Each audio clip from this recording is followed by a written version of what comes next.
Okay, Maria, continue, please.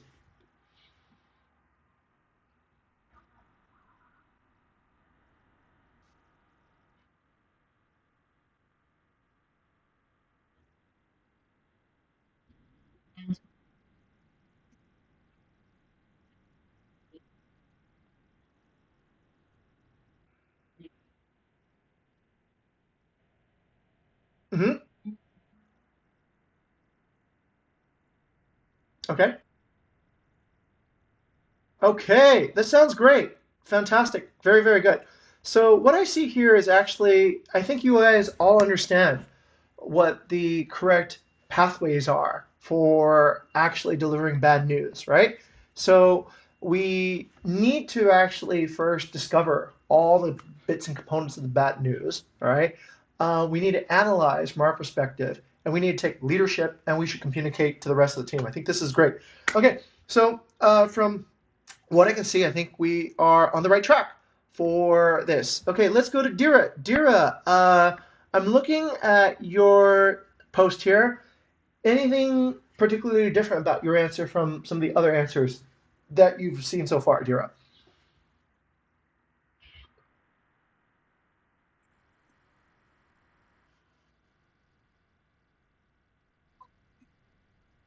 Okay.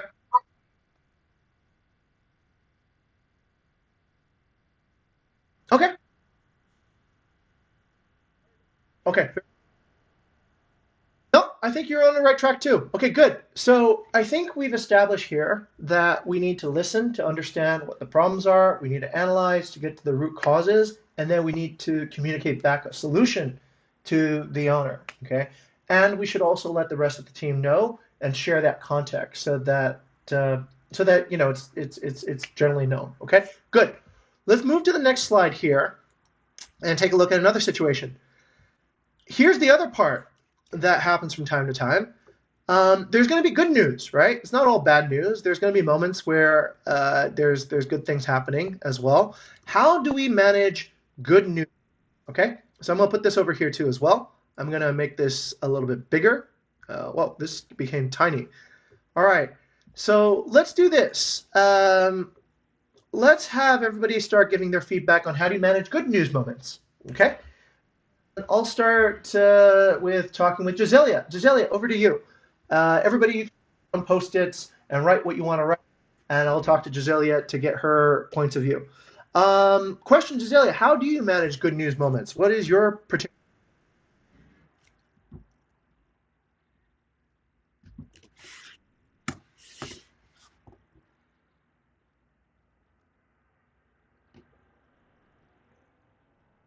Nope. Okay. It looks like a few more people might have internet problems right now. Let's go to Gisela's coming back. Okay, let's see. Um, who's writing? Who's okay? Well, let's just have everyone write for a moment, and I'll take a quick break while everyone writes. I'll come back in a second. Back up. What you doing?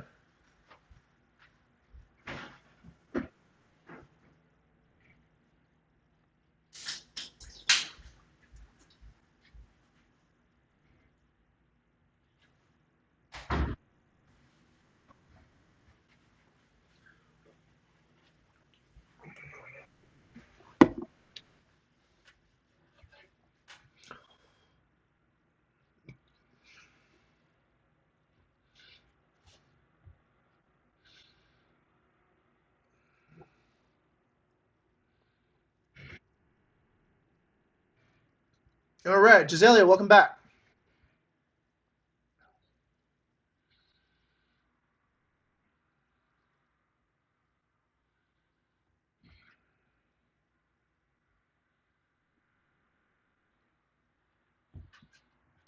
Okay, let's go to Lilith first. Lilith, talk to us a little bit about how you understand good news and how to report it to an owner.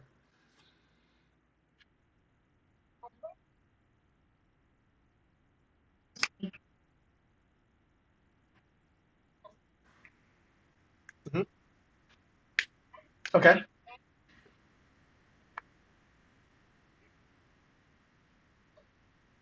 Okay.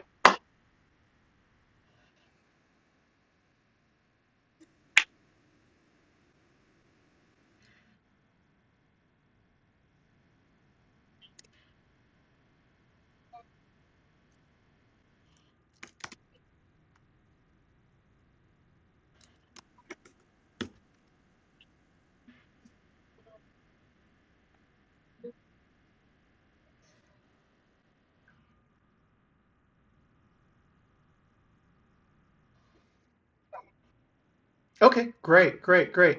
You mentioned internal and external parties here. What do you mean by an external party? Okay, good. Okay, let's go back to what we were just speaking about earlier on this particular about, let's say, a revenue forecast, right? So if a partner, oops, okay, I guess I didn't actually save that screenshot, but let's say a partner did decide to trust you and tolerate that, give you the permission to swing the prices up and down, right? um, that is something I think we should recognize and reward, right? Because you want them to continue doing that. But I think the thing is that if you forget that they gave you this permission, you forget to say, hey, thank you. Hey, look, by the way, because you let me swing the prices, now you got this huge amount of revenue for November. Congratulations to both of us, right? So I think that's actually very, very important to remind a partner for having placed trust in your decision making. Okay, that's really good. I'm going to upvote that. So let's give that a upvote over here, and that's pretty clear. Well, there's a new label here. That's pretty cool. You can put whoever's the writer here. Okay, it looks like Bella's finished too as well. Bella, tell us about your approach to telling good news.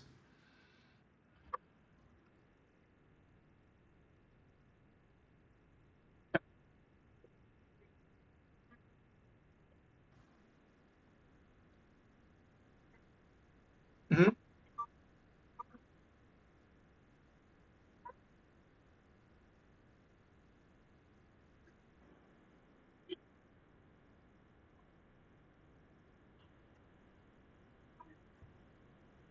Okay. Excellent. Okay, sounds like a solid answer there. All right, let's go over to Dira. Dira, over to you.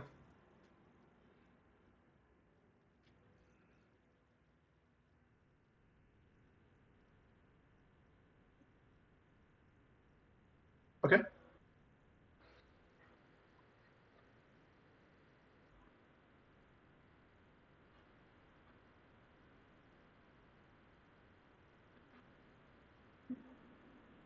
Okay. Very good. Excellent. Okay. Good. Good. Good. Good. Good. And let's go to Jessica. Jessica, tell us your thoughts.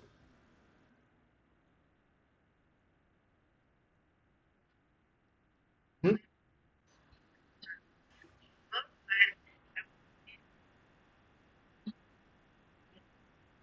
Mm-hmm. Hmm. Yep. Okay.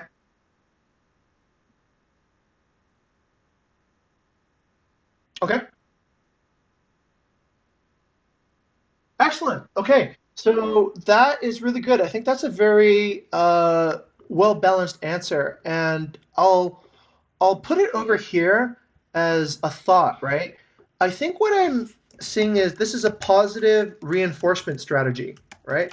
So essentially, any type of, let's say, behavior that's doing well, you're reinforcing that by tying that together. And because we understand also that the partner is trusting us and giving us tolerance, we need to reinforce that trust, reinforce that tolerance, so they give us more ability to correct the situation. Okay. Okay. Good. Good. Good. Good. Good. I see that there. All right.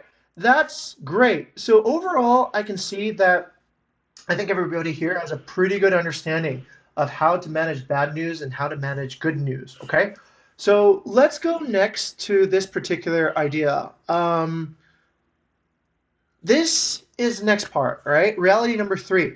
They're going to be different owners, okay?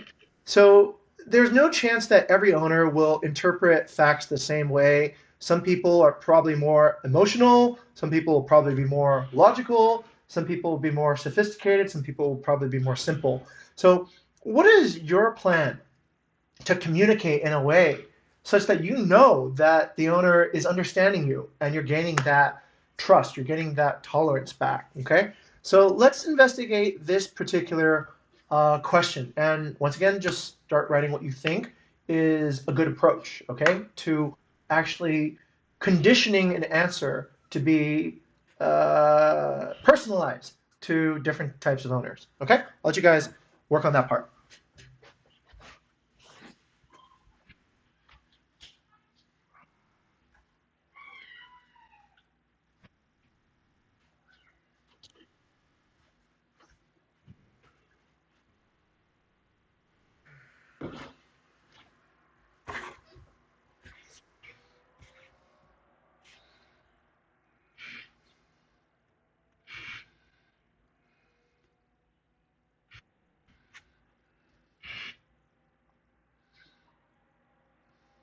Okay, let's go to Giselia.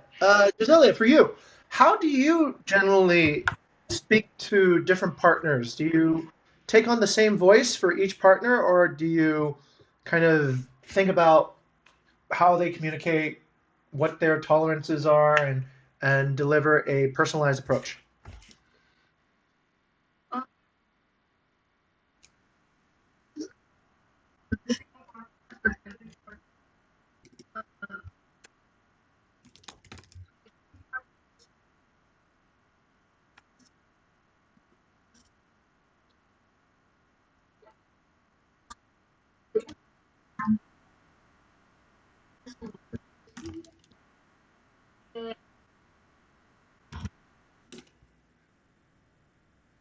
Okay, of understand.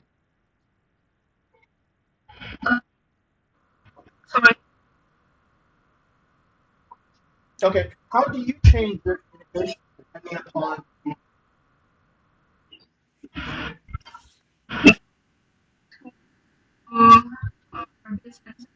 Mhm,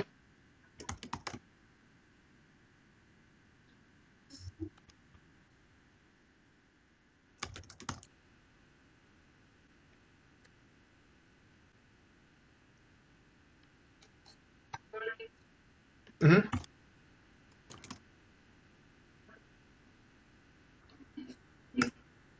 mhm.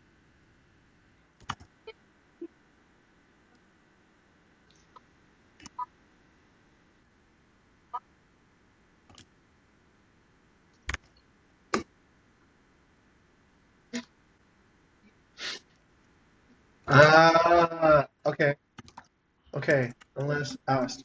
Okay, what kind of, if I was a partner, what kind of partner would I be?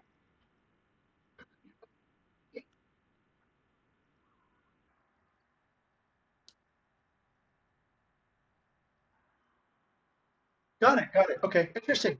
So you see the world in two shades, right? You see people who are, I guess, offering information and people who are not offering information. Is that correct?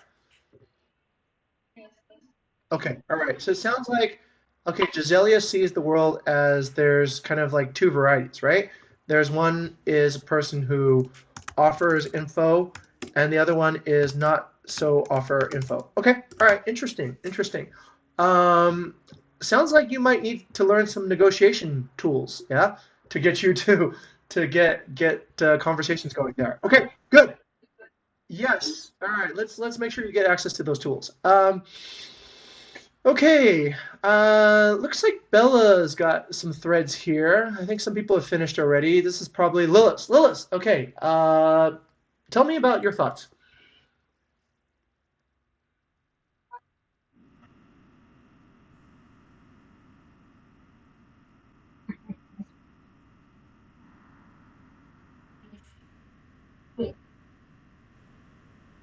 Mm-hmm.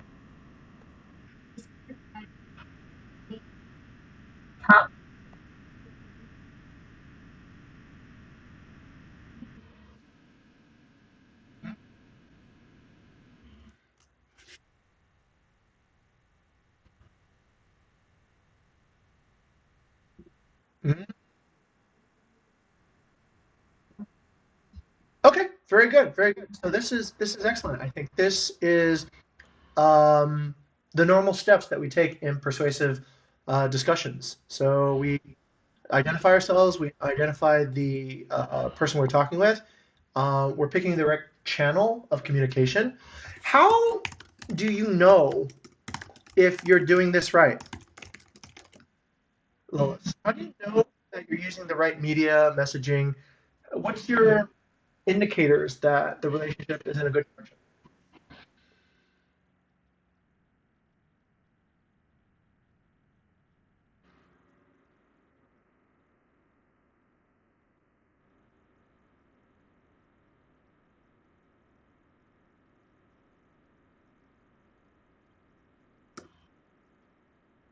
Ah, and they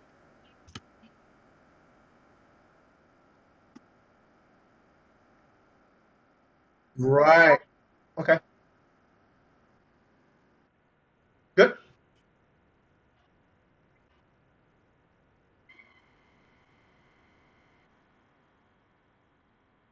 Okay, okay, okay. Right, right. So if they come to us for counsel, right?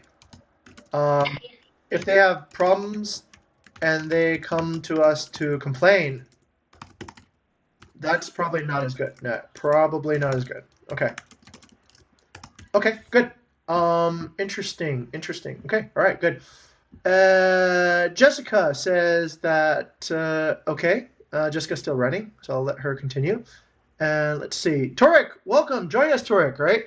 We're talking about how to improve owner communication. Let's go to Maria.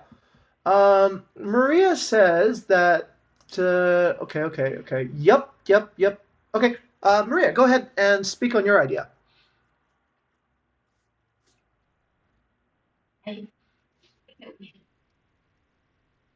Hmm? Okay, right.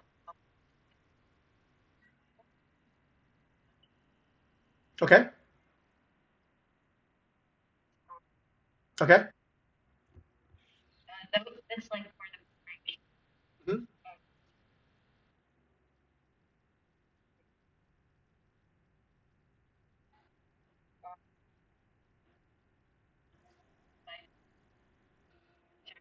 Okay.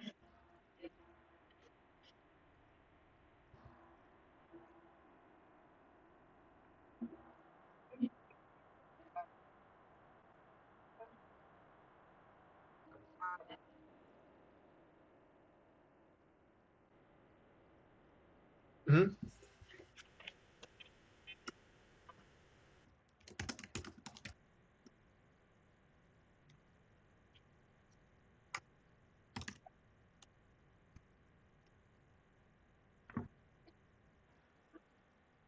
Excellent. Okay, that's a really good answer. So let's talk about this. If a person is too idealistic or they have a misconception or misunderstanding as an owner, how would you go about to correct that?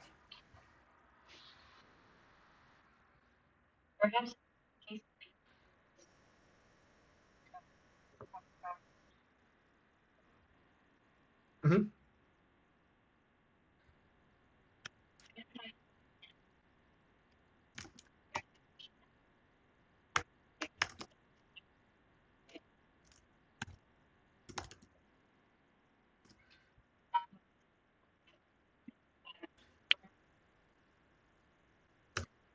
Hmm. Mm, right. Yep.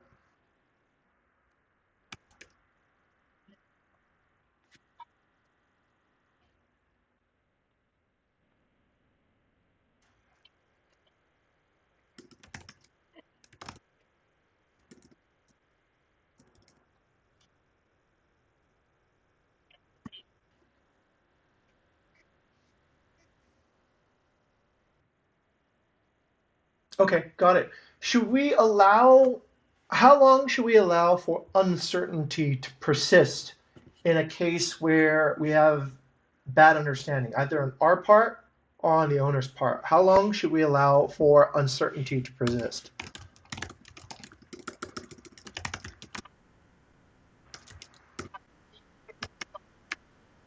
Yes.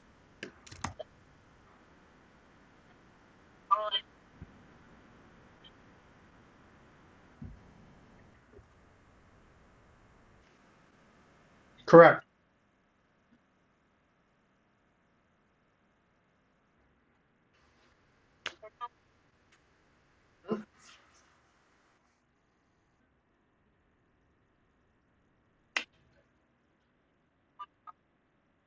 Mm-hmm.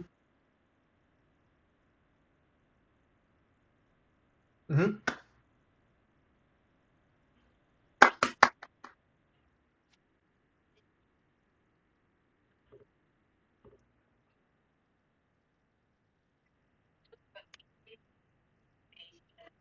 Excellent. Excellent. Very good answer. Very good answer. Okay. Has anybody ever brought an insight from an owner into the DPL discussion?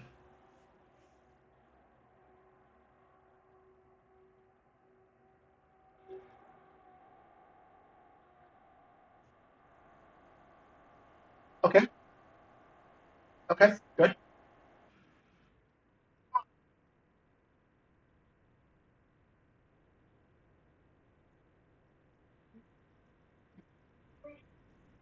They're asking that? What are you talking about? They're the ones that wanted to give like long-term discounts.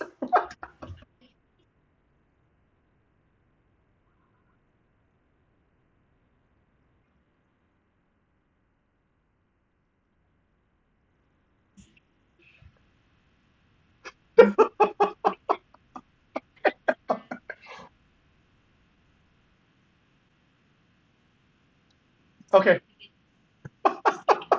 I remember sitting with that guy for hours telling him your tenants need to go. You're losing 16 million a month. And now he's like, why am I not getting more per month my daily rent? All right, funny how quickly that conversation changed. Okay, good. I think recently somebody talked about Indra. It was probably Jessica, right? G20 is also a pretty good.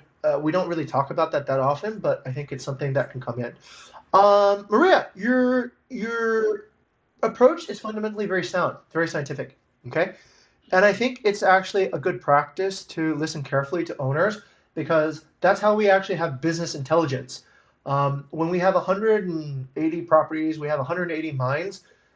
Some of them we will probably have better information, right, than others. Okay, some of them, like our information, when we go speak to them, we'll have more information, we'll have more understanding. Some people might have better understanding about what's going on than we do because maybe they see what their neighbors are doing or they have on the ground context. Okay, so I think that's really, really valuable to be able to have a permeable membrane, to be able to absorb knowledge and understanding from the community. But I think as valuable is this particular idea, which is if there is not a same understanding, if there's a conflict in understanding, I think we need to change our position, or the owner needs to change their position as quickly as possible. Okay, because anytime there's, let's say, false understanding, that leads to bad relationships. Okay, um, and the way to actually cement that sometimes is just announcing it, right? Okay, I'm going to start making decisions based on this as an assumption, right? When you communicate with them, and if they continue to have a conflict with that, then it's time to go down deeper and really resolve that. Okay, because that's generally where two relationships split. If your fundamental assumptions are different, okay, then it's hard to get that owner to agree. Such as a common one is what's the minimum price? I have a luxury property. My assumption the minimum price should be $300 a night. Okay, all right. So how do we get you to avoid that assumption to get to whatever you need to get to, right? So that becomes the base issue, like what we have in Namaskara right now. Okay, the longer we allow these misunderstandings to persist, like I said, the worse the relationship. So it's actually an opportunity whenever you discover these particular moments, and that's why I drilled down on Maria to ask about that. All right, very good. I think we all understand this idea about personalization. We understand that each owner is going to be different. We need to understand their persona. We need to understand how they are approaching life, what they value, what their aspirations are, perhaps what their goals are. Okay. What I find to be highly, highly valuable is this, right? This is a really, really good control question, and this can guide the relationship in a strong way. All right. I try to get the why down as soon as possible. Usually, back in the day when I met all the owners, when I did the business development, I'd ask them why you built this property, okay? And then I'd ask them why again, and then I'd ask them why again, and then I'd ask them why again, okay? And then after that, I'd ask them why again, all right? Why did you build this property? Oh, it was a good investment. Why did you think that a property would be a good investment? Because that's all my friends did. Why do you think your friends know, this is a good idea? Oh, because they're all really rich. Oh, why do you want to become rich? Because, I want to have more money to spend money on things. Like what? I want to spend money on a new car. I want to get I want to make sure my kid goes to a nice college. I want to make my wife happy. Okay, good. Right? Now I know why I'm here, right?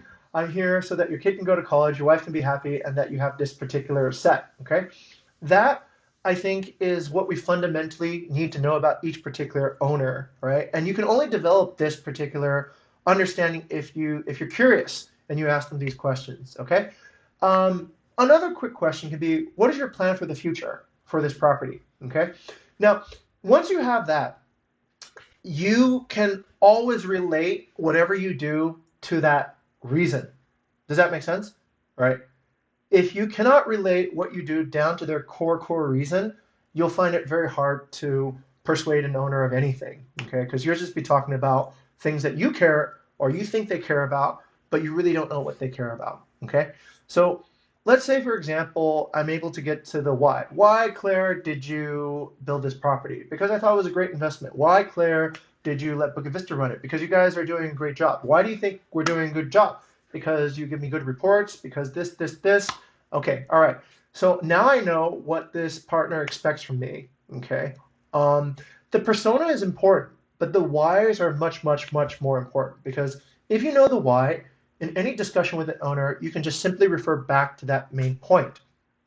If you don't know the why, then whatever you say, you're not even really sure if your main point will resonate with the owner, okay? You're not even sure, like, do they even care about what you're talking about, okay? It takes time and trust for people to share their whys with you, okay? Sometimes you can figure out, like DNR Hills, I think I got to their why. We've been having troubles with this property. They want to take control over their own thing. And I think the why is actually short-sightedness. They think that they'll save money by doing it themselves, or they'll give their own family member a job by doing it themselves, right? And that's, I think, that's a hard why to overcome in a way, right? Okay, if you think that you're going to save money, can I prove to you not? No, I can't, because you're not a very rational person, right? So I'm not left with too many outs in that particular, okay? But if I can get more and more why, right, then I can actually figure out where this is going to go, all right? So the key takeaway here is to understand the owner persona, but understand what drives them, okay? What's the reason that they've committed to build a property? Why do they what brought them to Bukit Vista in the first place? If any time you don't know, just read the card, right? You can read the entire card that the business development team has brought in. You can understand what channel they came in. Sometimes they'll have even like the initial pitch decks. So that can give you a context of why they're here. Okay. All right. Great. Now that we have that, let me give you guys a framework for everything that we've been talking about here. Okay. So there's good news, there's bad news. Let's start building framework for this. Okay. So I think the first thing everyone should know is that there's kind of two scales here. Okay. There's, I guess, good news, and then there's bad news, okay? And then the other scale is there's voluntary, okay? And then there's involuntary, okay? So that can be a good framework for deciding how to position things and communication. So let's put this kind of on the Miro map and see what we can imagine to be different cases of this, okay? So, whoops, this is so small now. Let me blow this up. Okay, get that a little bit bigger and move it here, okay? So let's start imagining, okay? Start getting creative. Does everyone know what voluntary and involuntary means? Yeah. Okay, voluntary means that you are able to do something about it. Okay, that let's say because you made successful pricing decisions, now the revenue is 30% above what anybody expected. Okay, that's voluntary. All right. Good news, involuntary could be G20's coming, right? And you're going to get a lot of business all of a sudden. Okay, get a lot of bookings, but not necessarily at the highest revenue, right? That could be good news that's involuntary, all right? Bad news that's voluntary is we screwed up, right? We did something and it wasn't the right thing, and now as a result, things are bad, okay? Involuntary is because there's a pandemic or there's something that we can never do, we have no control over, and bad things happen, okay? So I want you guys to start exploring different scenarios, right? So just try to imagine what are the good voluntary and good involuntary, what are the bad voluntary, what are the bad involuntary for Bukit Vista, okay?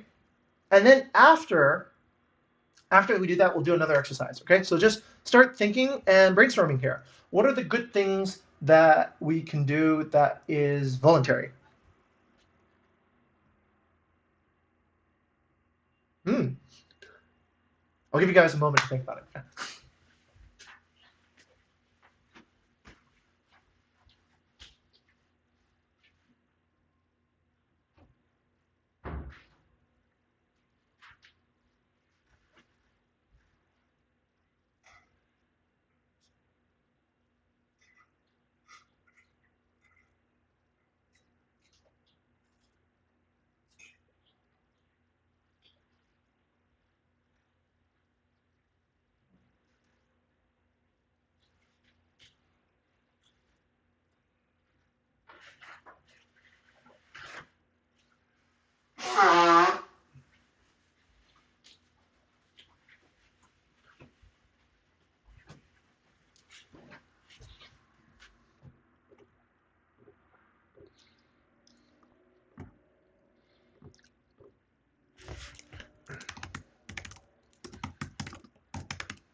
Okay, let's take a look and examine this galaxy of possibility. I see. Wait, if you guys want to keep on doing, keep on going, keep on going. I'll start talking when we start running out of ideas. Okay.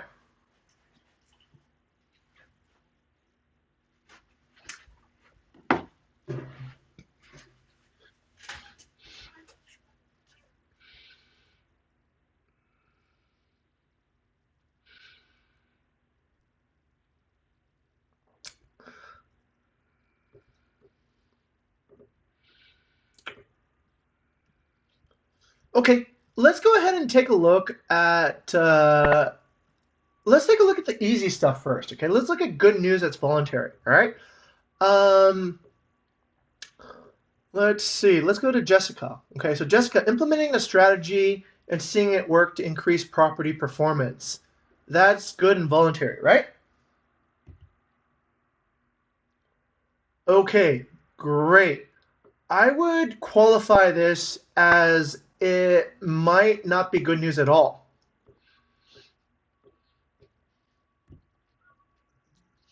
Okay, why, Jessica? Why might this not even be good news at all?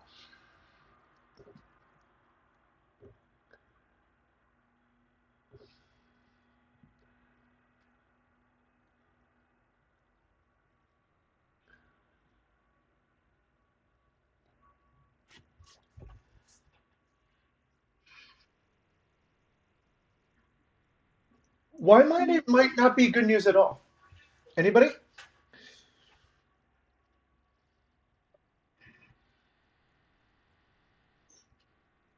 Okay, that's one. That's one. Okay, there could be, increasing expectations, right? But you're on the right pathway here. Does anybody want to try? Why might this not even be good news at all?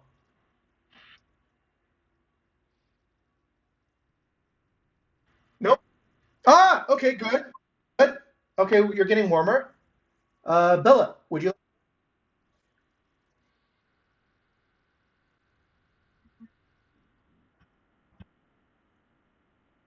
No, no, no. There's increased property performance. There's increased property performance. Okay. Does anybody want to?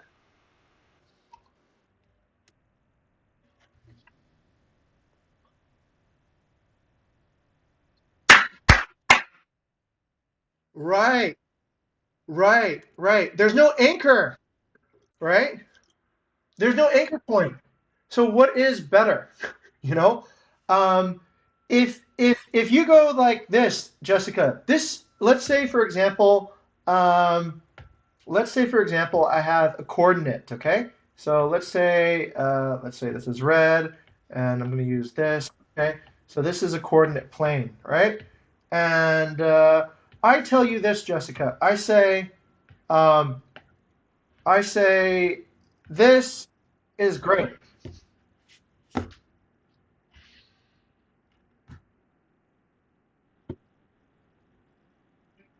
Right. We didn't anchor anything, right? Maybe if we started here, then that's great, right? If we started here, then maybe that's not so great. Okay? So this comes actually as not this depends on what the owner expects in the very beginning, right? And this is also the power of persuasion. If the owner is expecting nothing, then yes, your idea of increasing is good. It also depends on your narrative too, as well, Jessica, right? Are you showing progression in a way that they can see progress? Okay. Or are you just showing them one frame and saying, that's great? Okay. So this is where keeping track of the content becomes really important. Okay. So let's say you have a talk with an owner and you say, this month, I'm going to try to earn 2 to 3 thousand. Okay. And they go, yeah, that's about right. And then you come back and you say, hey, do you remember when I said 2 to 3 thousand? You got 4,000 this month. They'll be, wow, that's great. I'm so happy, right? That's good news. But if you never had the first conversation or you never anchored them on the first conversation and you just come back and say, I heard 4,000. They might think, why didn't you get 6,000? Right? Why didn't you get 10,000? So, implementing a strategy and seeing it work is great if you transparent with the owner and you keep them involved in what your strategy is, all right? But if you just deliver of the strategy without telling them what the was, the problem. Imagine a is the final see the get the you're like, okay, is that good or bad?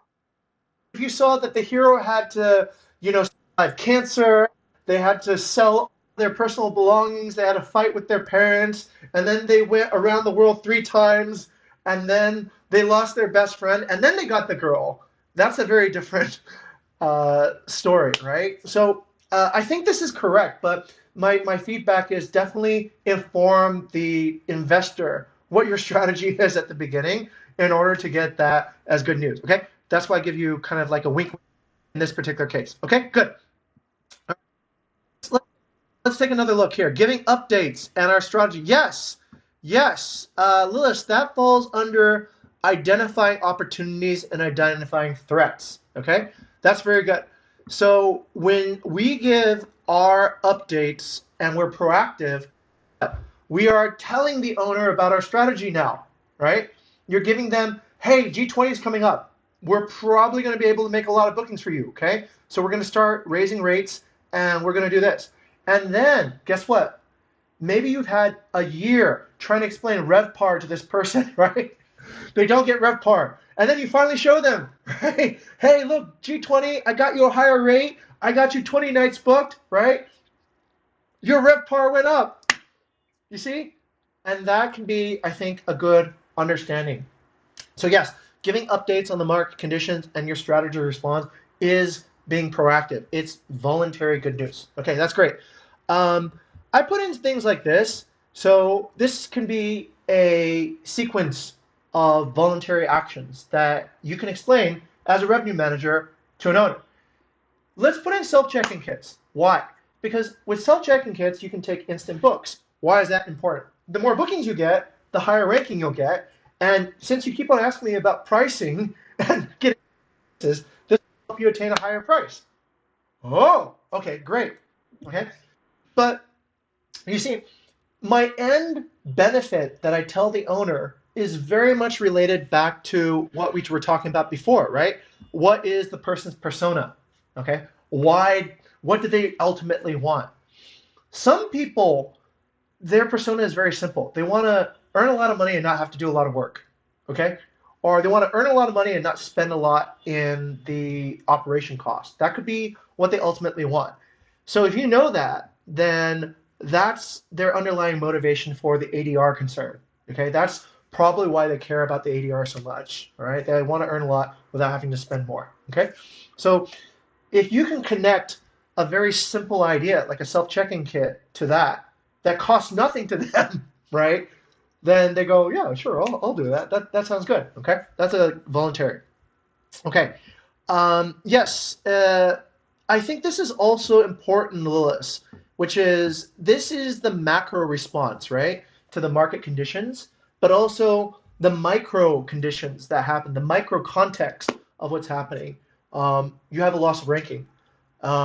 With a loss of ranking, it's really hard for us to get high price bookings. Okay, we need to steer you in the right direction to get bookings again. Okay, that can be essentially another response. Okay, if you get a large single booking, like, hey, I just made a 200 million booking for you, celebrate, it's time to be happy, right? That's good voluntary news too as well. Okay, high ratings, yes, Dira, high review ratings. The listing shows up on the first page. Good, that's great, right? Bukit Vista has been doing its job. Guests are giving us good reviews. We're showing up at the top of search. Great. Okay, getting good reviews. Okay, very similar. These two are tied together pretty much. Jessica and Dira. Okay, this is yeah, very similar. Very. How do I? Okay, wait. Where's my? Sorry, I'm trying to understand how to use this tool here. I'm still not proficient in using Miro because I'm supposed to be able to thicken this line. Okay, whatever. Can't thicken that line. Okay, good. Creating revenue projections. Yes, yes, Lilith. That's it. So that ties together and reinforces this idea, right? So when you create a revenue projection, you are essentially setting the expectations early on about what the property can and cannot do, right? And so when you're able to deliver above projections, then the owner has a lot to be happy about, right? Good. All right, let's take a look at this one. Maria writes, not lowering rates on small booking window properties, small room. Okay, no, no, okay. Tell me, Maria, is that good news, bad news? That's a confusing one.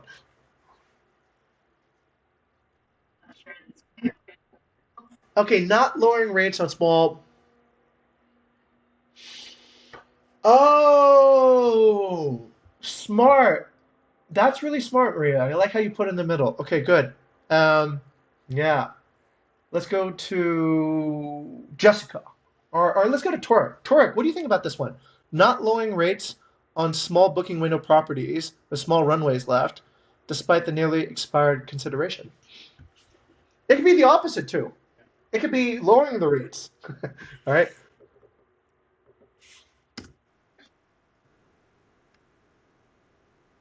Okay. Right.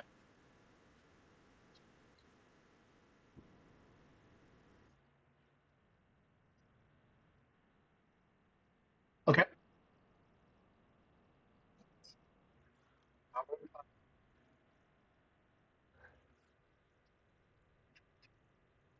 Yes. Okay.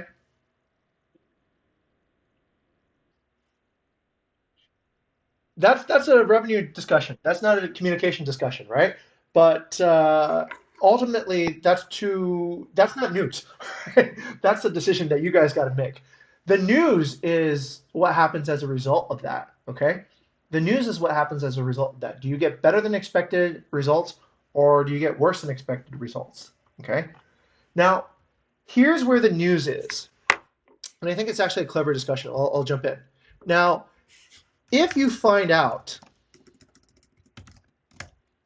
not changing doesn't have any revenue effect, or a positive revenue effect, then report that insight to the owner. Okay? Okay? And this is where it has two benefits. Okay? So let's say you find that last minute, like the situation that you said, right? There's next available blocks that are about to expire. This has a very short booking window, okay, and you don't lower the rates, but it's great because you're able to get high value last minute bookings, okay? Then that's good news, right? That's great news. You can go ahead and tell the owner, hey, look what I found, right? Last minute, you can actually sell for more. And that's where we're getting more revenue for you that otherwise a dumber person would lose money for, all right? So that becomes good news. If you find, okay, let's say the opposite, that it has no effect, right? That last minute bookings are going to expire anyways, and the owner always likes a high price, you can also make that good news, right? You can be like, hey, look, you got the price you wanted, and it doesn't even matter, right? Because nobody's going to book it anyway, right? So I was able to not sell more nights at the price that you wanted, right? Because ultimately, they're like, I want $300 a night. Okay, I'll modify the other nights, but the last minute nights I'll sell for $300 a night. Yeah, I don't know. That can also be interpreted as a certain news, right? Like, hey, look, I achieved your ADR. You wanted high rates. I got you high rates, right? But they didn't get booked. So that's where I balanced that and put all the high rate days on last minute. Okay. But I think it's not the whether you do it or not, because that's your decision. It's what is as a result. Okay. As a result, you were able to comply with the owner's high average daily rate requests, right? Or as a result, you were able to increase the revenue, right? Either way, it can be good news, right? Depending upon how you want to frame it, right? So that's why I put it kind of like in the middle, right? So you could lose those last minute bookings, but you find out that you weren't going to get them anyways. So you didn't need to give a discount, and the owner could feel pride that, oh, I sold my things at a high rate. Um, but it doesn't really affect your revenue anyways, right? And those are the safest days to set at a high rate. Or you could find that it does work, and hey, congratulations, you have a new source of revenue that otherwise would have been undiscovered. Okay, so I think, yeah, I think that's about framing in this particular case.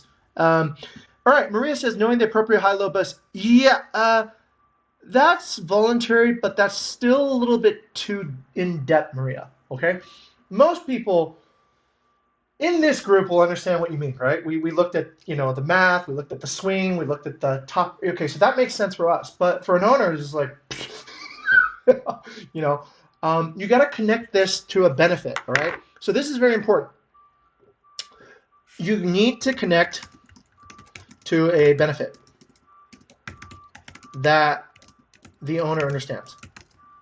Okay? This is why the why is so important. All right? Not just about the money. Sometimes the money is enough, right? But if you can get even further down their whys, then it's even better. Okay? You go, why do I care if you set the prices right, right? Okay, here's the real reason. Here's the real reason. We had a conversation before. You were telling me that you were really concerned about the operational costs, okay? You also told me that at some point you wanted to send your kid to college to Australia, right? And you also told me that you don't like having too many operational staff around and it was causing you too many management issues, okay? So here's what I'm going to do.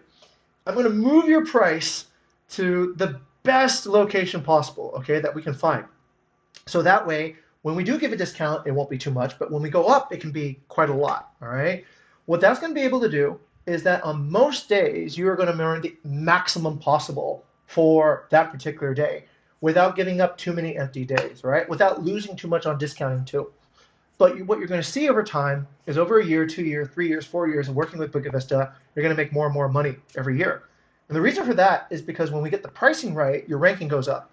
When your ranking goes right, then you stay very stable in a very competitive market. And because you're thinking about long term, about how your children and whatever these particular things, when you're ranked well, then a lot of your problems go away. Okay?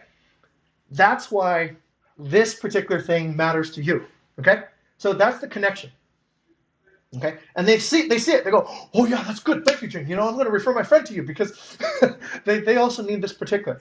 But you don't want to get too in the particular technical aspect of what you do without being able to connect it to how they actually live. All right, what they actually care about. So if you can understand, if you can just connect it to a net like end benefit, like okay, this is going to save you money, or this is going to help your ranking. Why do I care about ranking? Because it's a very competitive environment, right? And if you don't have a ranking, then anytime your neighbor comes in with a new guest house and puts 40 new rooms up, you're going to lose your price. Then your operational cost is going to go up, and then it gets into a really bad cycle, right? But if you can maintain a high ranking, you'll always be seen by the first guests that have the highest budgets, right? And that will ultimately be a longer term strategy to help you succeed. And that's what you pay us to do. That's why we're here.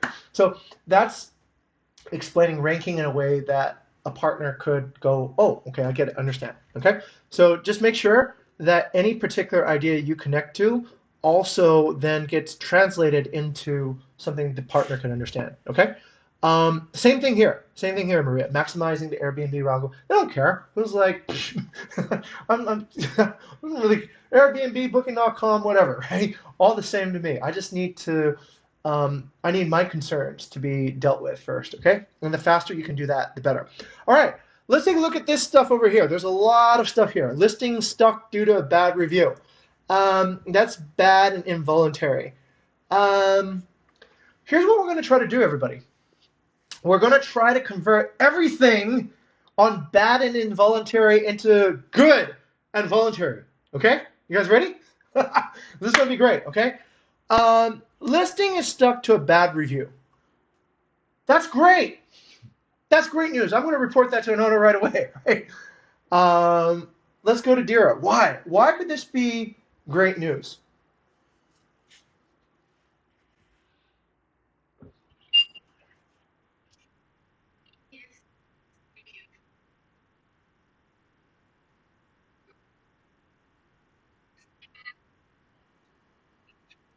Good, good, good, good, good. Okay, all right. So this is connected to this idea, right? There's a loss of ranking because of owner behavior there. Ah, there, finally got it. Here, you got my lines now. All right. Okay, good. But what if it is something we can control? What if it's a bad review because our communication wasn't very good, or we didn't provide a good check-in? Then what is that now? That is a threat, right? And you've identified it to an owner, and they're going to appreciate that now, right? That you have detected a problem without them having to tell you it. Remember, owners aren't dumb. They have BB Go, right? They can see bad reviews anytime. So if you report it to them proactively, they will probably appreciate that, okay? And you've turned a bad involuntary into a good voluntary by volunteering that information, by being transparent. I think the word that somebody used earlier was a really good word. It was called honest, right? Bella, you used the word honest. That's what honesty is, being transparent, okay? I found this problem. This is the problem. It's Bukit Vista's fault, okay? So now you've converted that into something that is more manageable, all right? Let's keep on going. Uh, Getting stuck in a long-term low-rent contract. That was like the torture situation, right? Unreplied bad reviews on Airbnb. Okay, great. Lilith, same idea, right? Take that involuntary and report it to the owner, okay?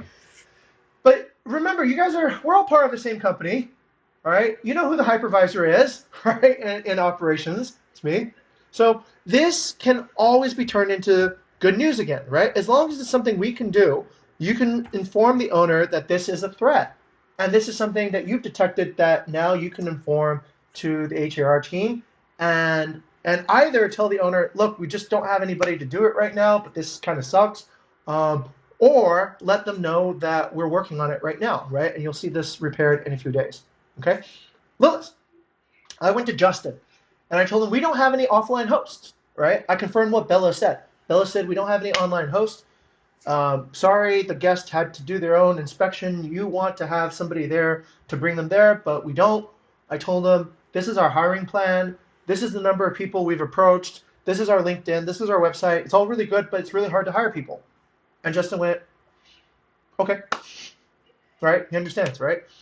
So this also, Liz, I think can be something that if we proactively mention to the owner, and if you understand also what Bukit Vista is capable or incapable of, then this is also something that can be managed well. It can be then setting the right expectations to the owners, okay? We don't have to do everything perfect here, honestly, everybody, okay? But we do need to know about ourselves, right? We do need to know what we can do and what we can't do, okay? And you can talk to me anytime. You can talk to Krishna or the hypervisors about what is possible or what can be prioritized or not prioritized, right? For each of these. Okay, so here's the takeaway. My big takeaway here is that any of these particular things that we wrote on bad and involuntary, as long as it's not part of the owner's issue, right? It's actually good news, right? It can be actually offered as, hey, look, I found a problem. Hey, look, I found a problem. It's inside Bukit Vista, and here's our plan to fix it, or here's what you should expect because there's no quick fix to that problem. All right. So this whole entire set now you can have more control over. All right. Next one, good and involuntary. This is somewhat the same. Okay, yes, nearby popular tourist attraction, creating more guests for our property. Yes, Jessica, tell us more about this idea.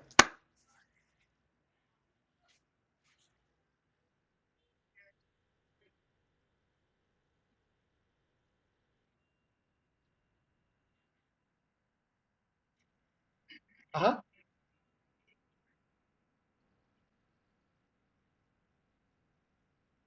Great. That's if you tell an owner that, then that doesn't become involuntary anymore, right? That becomes voluntary, and you have created a identified a opportunity, right? So if you communicate any particular new things, if an owner has to tell you, they're probably going to think you're incompetent, right? Like, how come you don't know this? But if you tell the owner, hey, look, I just saw a new beach club open next to your place, you're probably going to get a lot more guests because people we've seen like to walk from beach clubs to their properties. You're in walking distance.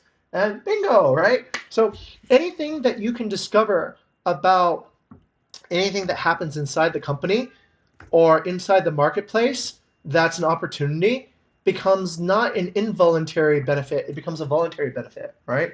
So this is why communication is important, right? Hey, I found this. Hey, I found this. Hey, I found this, right? The more this stuff becoming knowledgeable and communicated to the owner, the more they appreciate that, okay, as well.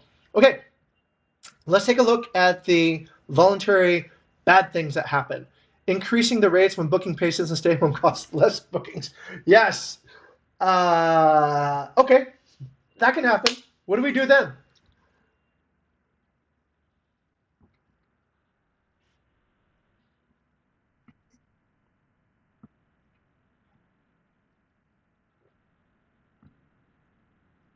Yeah. Should you tell the owner?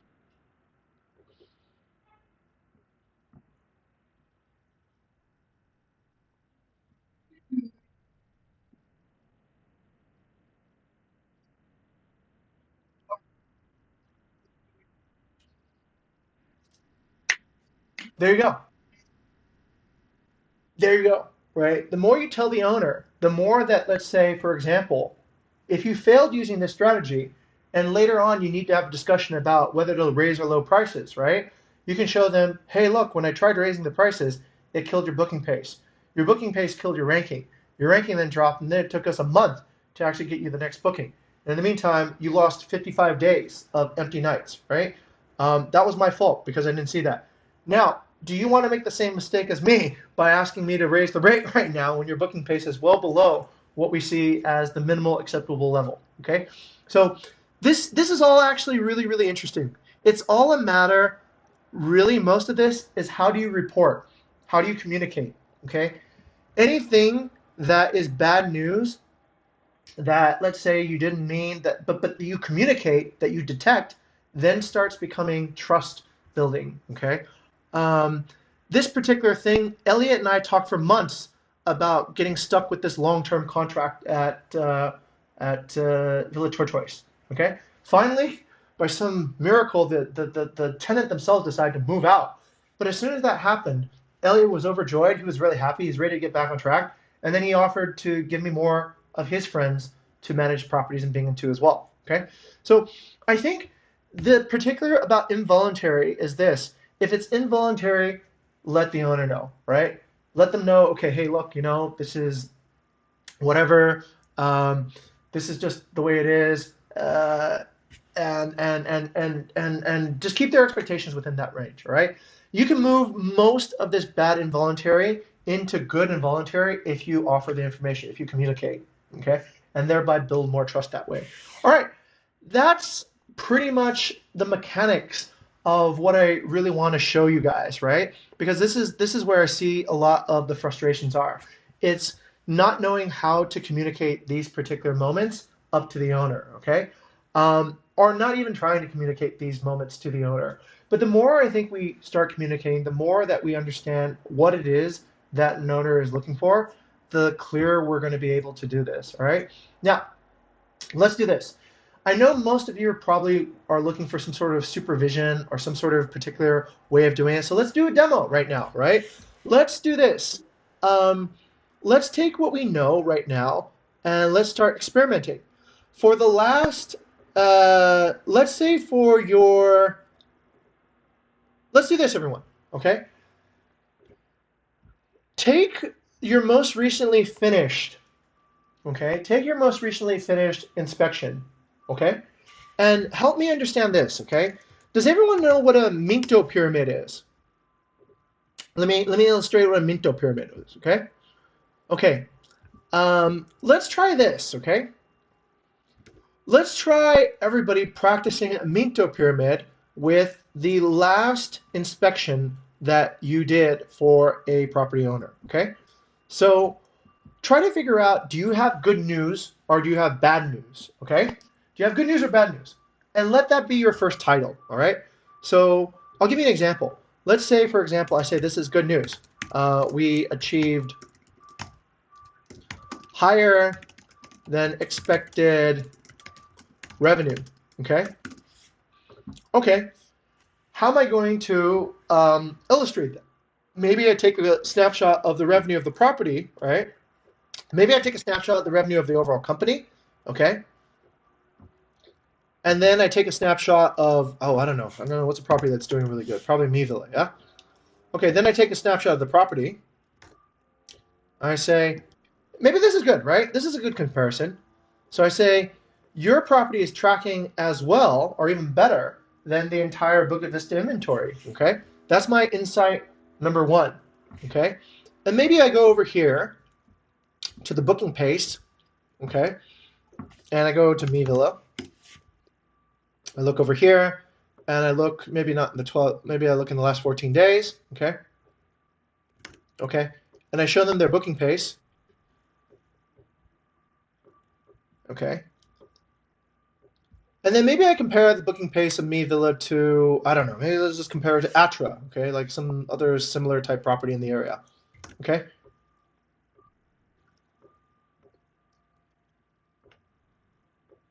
Okay. And here's my point, right? My point is this is my first insight, first comparison. So let's say Me Villa versus the entire market. Okay. And maybe this is my second comparison. This is their maybe their ranking signals versus the closest competitor, yeah? Okay, this is just a quick draft of using this particular idea. So the main point is good news. You've actually achieved really substantial revenue. What's the proof? This is the comparisons that I make, okay? Now let's do this. I want you guys to each take one of your particular insights or take one of your particular DPLs, okay? And try to reach what you think is it good news or is it bad news or whatever it is, right? Did you discover an opportunity? Is there a threat? All right. Make that your main point. And then illustrate what you did to either increase the opportunity or avoid the threat, okay? And what you're doing that adds value to the owner's life, okay? Let's use that as our last practice, okay? And then I think you guys are ready to go. Once you have that, I'll inspect it, and then we'll keep on going. That's kind of like okay. I'll let you guys go. I'll let you guys continue working here at this point, and I'll inspect the work. So just come up with what you think is a good way. This is a terrible example. This was something I just made up right away. I didn't really think deeply about it. But I know Me Villa, we're dealing with the manager. The manager probably, this might be a little bit dense for her to understand, so it probably should have a different way. But try practicing this, okay? And see what you get to. Okay? I'll give you guys a few minutes to come up with this. Um,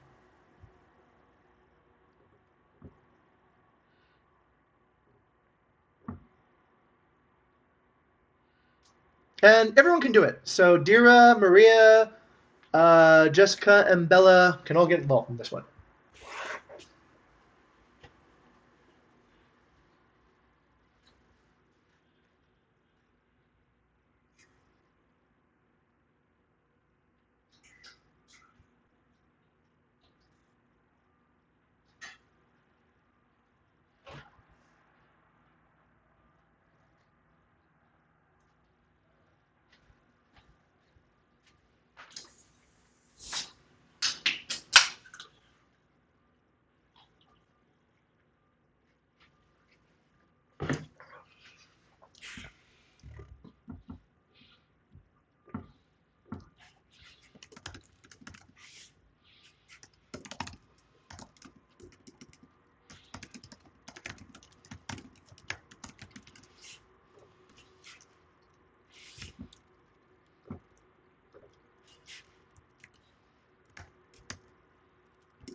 Okay, let's take a look.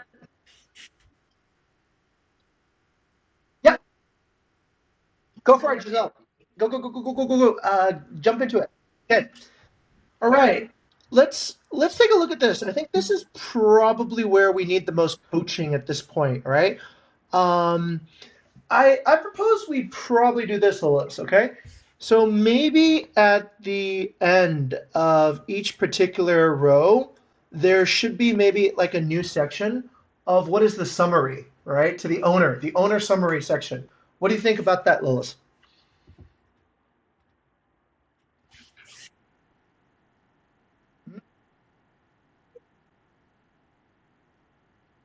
Mhm.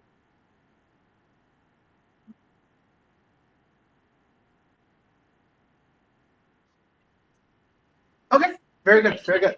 Okay, so we've covered most of the concepts today, but let me just kind of show you how I would approach, let's say Villa Olala. Okay, I don't have too much time to compress it and personalize for the owner, unfortunately.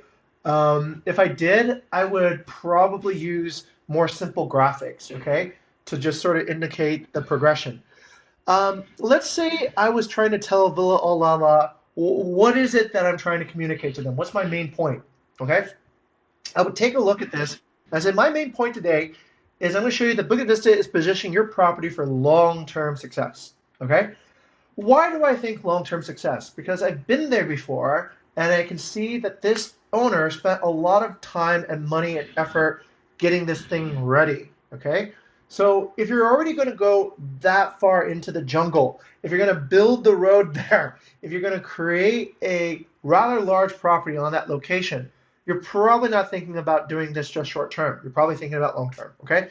So this is my hypothesis for what I think a shared value is. I also know that they're pretty wealthy. They're really established. They're not thinking small. They're thinking kind of like bigger. Okay. So this is going to be my approach, right? My report will just show you that we're making progress long term. Number one, your ranking is increasing. How do we know that? Because we see the booking pace is increasing. And if they want to know why ranking matters, I'll go and uncover it, right? Ranking puts you in a position where you're seen by the most visitors and the highest paying visitors will see you, okay? That generally allows you to stay competitive in a very competitive market. You do not have a defense if anybody opens property around you, but you can defend a high ranking as one of your primary ways of getting business. Okay, so that I'll show him. I'll show him also this, that the RevPAR is not doing great. And if he's asking about RevPAR, I say RevPAR is essentially a really good way of understanding about your performance, taking in account your average daily price and your occupancy. Okay, if he just still doesn't understand that, I'll say, if you only booked one night for $300 and the other 29 nights was empty, would you be happy? No, right? Because your RevPAR would be $10, right? But if you booked, let's say, $20 each night, okay, or $30 each night, would you be happier? Yes, because your RevPAR would be $30 a night and you would make $900. Okay, so that part I would just quickly explain, but I would show him that that's in progress. Okay, and why am I showing him it's in progress? Because this is not good news right now, Torek. All right, it's not good news, but if we're getting it better, it will look better. I anchored him on bad news first, and hopefully, right, with the changes and the improvements we're going to make, we should see that RevPAR go up, Jessica, right? So that later when he sees the ranking go up and the RevPAR is going up, then he's like, great, I'm successful, right? And then you can anchor always back on that RevPAR story for what improvement looked like. Remember when the RevPAR was all up and down, up and down? Now the RevPAR is all smooth and going upwards and upwards and upwards, right? So that gives a starting point for that explanation. And then I could even take a look at this, right? The group distribution. I'm not going to show them this chart. Obviously, not a lot of people know how to read this, but I'd probably show them a histogram to show how many group sizes of each group did you get, right? How many of each group size did you get? You had 15 visitors who were group 10, 10 visitors, this. And then I would explain to him also that a lot of people just see nationalities as a way of getting more market, right? Oh, I want to get, Germans, I want to get French, I want to get Japanese. But did you also know that group size is also another way that you can add dimensionality and new guests to your property, right? Some properties only seem to attract small group sizes, right? in that case, then you are excluded from the large group travel market. You get a range of different group sizes. So that's also really good, right? That's progress. So I would explain these things to him and show him where the progress is. And then he would believe, oh, we're making long-term progress. This is good. Okay. And that's essentially the story behind this particular report. Okay. I think we're almost out of time now, so just 10 more minutes. But I think I've given some examples. Now it's up to each one of you to practice, right? The the format will always be the same. Okay, it's like, what is your main point? What are your supporting evidences? Okay, I sometimes your main point is always like you made some pricing decisions, some PEDs based on an opportunity or threat that you saw. Okay, that's always your main point. These are the NAVs. These are the FABs. These are my pricing decisions. Okay, why do I think these are right? And then why do I think this will help you long term? Okay, that's essentially the two parts. Okay, if you just focus on the micro without connecting everything back to the owner's bigger picture, you're going to find that it's hard to steer the owner, right? They just go, okay, okay, okay, okay, okay, right? But if you create, let's say, a journey of in a year, we're going to get you this much. In 2 years, we're going to get you this much. In 3 years, you'll be getting this much. Then I'm going to tell you how each part of that journey unfolds and show you what the parts are. Okay? All right. So this is practice on essentially using the data to drive a certain point home. Okay. We're going to need to practice because, as you can see, the list, this book is pretty thick. There's all kinds of little tips and tricks that we need to think about. Sometimes it's how we position the data in a way that makes it easy to compare, right? Now, sometimes this data is good for us, but it might be challenging for an owner to get to the real point, right? Sometimes it could be like making sure that the key is closer to the bars so that's easier to read. Sometimes it's all these little particulars do actually affect how well people understand the data that you're presenting. But we're not going to go into all those details right now because I just want to cover the big concept. Okay. All right. That's pretty much it. We have 10 minutes for Q&A. Does anybody have any questions at this point for anything that we've covered so far? Let's go over to Dira first. Dira, do you have any questions based on what you've seen so far today?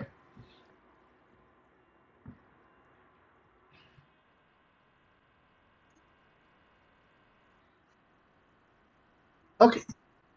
Okay, good. You have essentially all of this now as a footprint of the journey that we've been through. Okay, so you can reread it. I'll upload this video tomorrow. It's a huge video right now, and you can also watch different parts of it if you need to get that coordination. Okay, great. Let's go over to Jessica. Do you have any? Or let's go to Torek next. Torek, do you have any questions?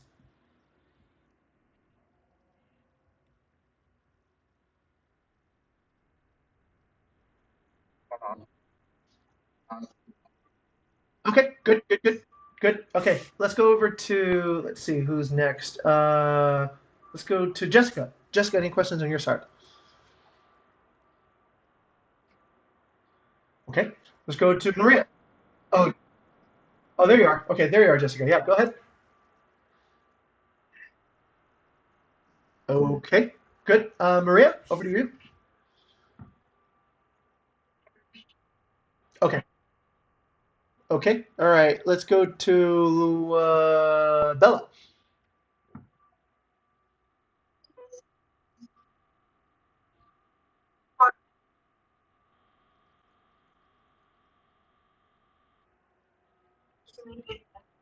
Okay, if we need practice, then what I suggest is this. Lilith, let's structure practice into what we do every day.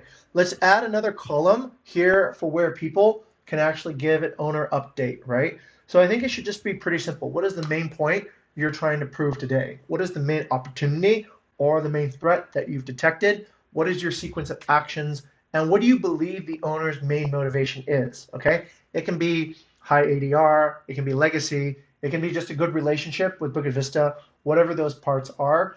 And then I can scan it and we can evaluate it and we can test it. Okay. I think that could be a way that we integrate this practice into our communication. And then we send it out, we send it out, we send it out. Okay. It's not until we send it out that we actually get that feedback from the owner about whether or not we're working. All right. When it works, you'll know, right? Because they'll listen. When it doesn't work, you'll also know because it'll feel like, did they even hear what I just said? Right? If you need to ask that, it means they probably didn't hear you. Okay, so your communication hasn't worked. Yes, practice is the only way to make this perfect. Over to Lilith. Over to your side.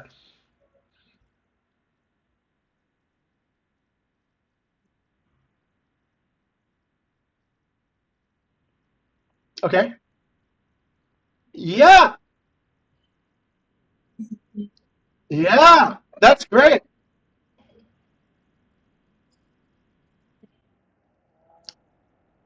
Okay. Oh, easy to understand can be made even easier to understand, right? So what you can tell him is what is his expected revenue with all seven now, right? Right. If you take if you take the current thing and then you project it into seven, what would that number be? And for that, it's really easy to understand, right?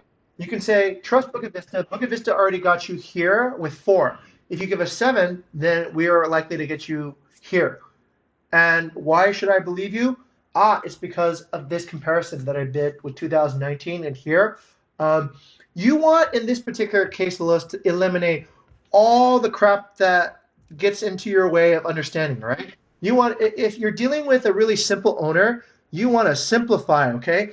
You just want two numbers here. You don't want the entire graph. You want to get rid of all this stuff. The way I usually do it, and this is why you should get an iPad, Lilith, is I take this, I white marker everything out, okay, that isn't important,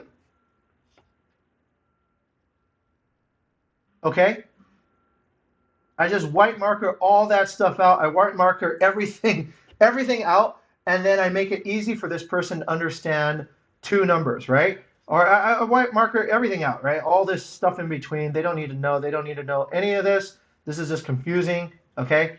And then I just circle this number and I circle this number, right? White everything out and then show them why I'm making this comparison, right? And then I write the caption in the middle. This is month, same month in 2019 and 2022, right? This is what we've done. And then I just draw like, a bigger thing and I say, this is what we can probably do if we get all seven. Does that make sense? Okay, that's a practical example. Is that what you guys wanted? You guys wanted me to do this, right? That's what you were hoping to get. So, okay, okay, okay. Real examples happen only after everyone understands the concepts, right? Because the quality of what you're going to show me depends on how well you understand what we talked about today. I need to inspect everybody's reports at this point, right? But you can start sending them out. Don't wait for me to inspect it and then send it out. Start sending them out, okay? But show me what you're sending out, and I'll tell you how to simplify it, how to make it so that an idiot can understand what you are trying to say, yeah? To continue that. But I will also inspect how well you are understanding these particular concepts that I talked about today. Are you taking voluntary, right? Involuntary stuff and pushing it up into voluntary stuff, right? If you're not doing that, then your report is missing valuable insight, okay? Are you taking bad involuntary information and pushing it up and telling the owners, hey, look, the hosting team right now, we're using interns. This is just the way it's going to be for a while. We're hiring full-time people. Once it's been, are you reporting these, or are you just saying to one side that, hey, you need to get more reviews, and you're telling the owner, yeah, I'll get the reviews for you, and then creating an imbalance in expectation, right? Okay, so these are the moments that I am checking for. And now that we're all clear, essentially, how to report good news, how to report bad news, and we understand that owners are different, that is the basis for how we will develop better owner communication. Okay, so yes, most of the inspection work will be done like the way that we just did with Lilith, with finding out how to simplify this information to get that point across. Okay, but that's what I want to see, though. I want to see not just communication internally to talk to other dynamic pricing people, but what are you going to tell to the owner? Okay, Lilith, what's vital right now? This is the most important step for you, right? Is to give that space for everybody to start having their work inspected. Okay, so please add that column to our DPL so that we can take the owner reports and start seeing how they get sent out, and then just making sure that they are sent out. Okay, are communicated. Okay. Jessica, I can already see some of your reports that you give orally through Giselia's update on the URC. That's great, right? I'm able to give you feedback on some of those already. Okay. For example, Lillis, I saw the other day when owners ask about why is Booking.com not doing as well, then I usually just use this video to explain, right?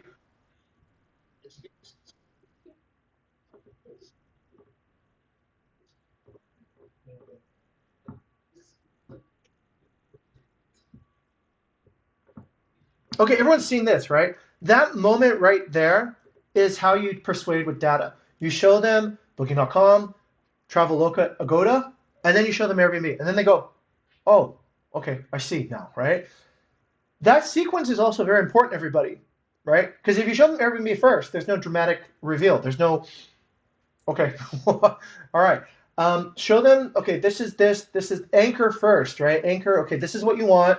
This is what's also available. This is also what's available, right? This is more than what you expected, I would tell you. And then this is the big change, right? Boom. And then they get it. They go, okay, I get it. I get why maybe there would be more traffic coming from Airbnb. Okay? All right. It's techniques like that that actually start persuading people. People go, okay, all right, that's right. Um, one last thing. Sometimes we can get too good at persuasion. All right. And that's dangerous too, where we've convinced ourselves of something that might not be entirely true. Okay.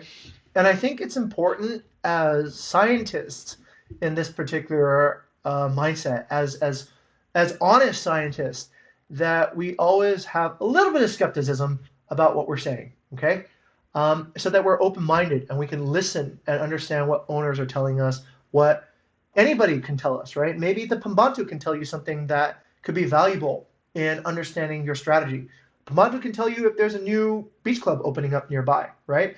So I think that's also pretty vital as let's say doing the persuasion part to not get oversteered to the part where you've persuaded yourself of things that maybe where you're missing some particular information. Okay, so that's the last thought I want to leave you with: to always remain curious and always remain a bit open-minded that there could be a difference, but don't also go this direction. This direction is where we get lost. Don't get guided by an owner just because they're an owner.